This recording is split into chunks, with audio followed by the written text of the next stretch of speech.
మాంగళ్య shopping mall ఆర్సీపురంలో Ambedkar statue ఎదురుగా July 12న రాశి ఖన్నా చేతుల మీదుగా గ్రాండ్ ఓపెనింగ్.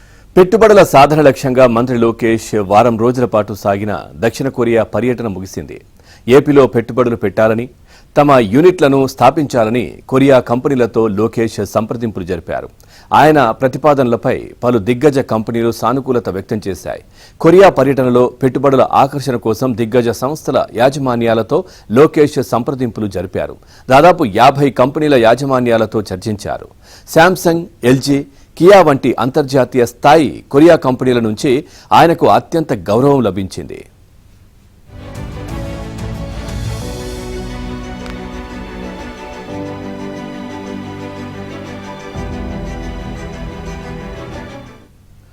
తొలి రోజున కొరియాలోని ప్రవాసాంధ్రులతో సమావేశంతో పర్యటన మొదలైంది. శుక్రవారం సిఐఐ ఆధ్వర్యంలో పెట్టుబడిదారులతో జరిగిన రోడ్ షోతో ముగిసింది. ఏపీతో వాణిజ్య సహకారాన్ని కొరియా బలోపేతం చేయాల్సిన అవసరాన్ని లోకేష్ వివరించారు. ప్రఖ్యాత కంపెనీలు LG, Hyun, Kia, VNK financial వంటి సంస్థలు ఏపీని తమ వాణిజ్య స్థావరంగా చేసుకోవడంపై సానుకూలంగా స్పందించాయి. పోర్టులు, ఎయిర్పోర్టులు, speed of doing business, land బ్యాంకులు, పెట్టుబడిదారులకు పారిశ్రామిక ప్రోత్సాహకాలపై కొరియా పారిశ్రామికవేత్తలకు లోకేష్ వివరించారు.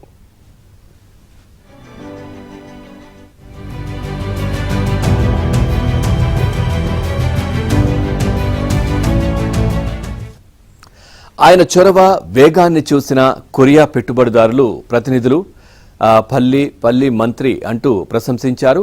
ఇక కొరియా పర్యటన ఫలితాలు మరికొద్ది రోజుల్లోనే కనిపిస్తాయని అధికారులు విశ్వాసం వ్యక్తం చేశారు.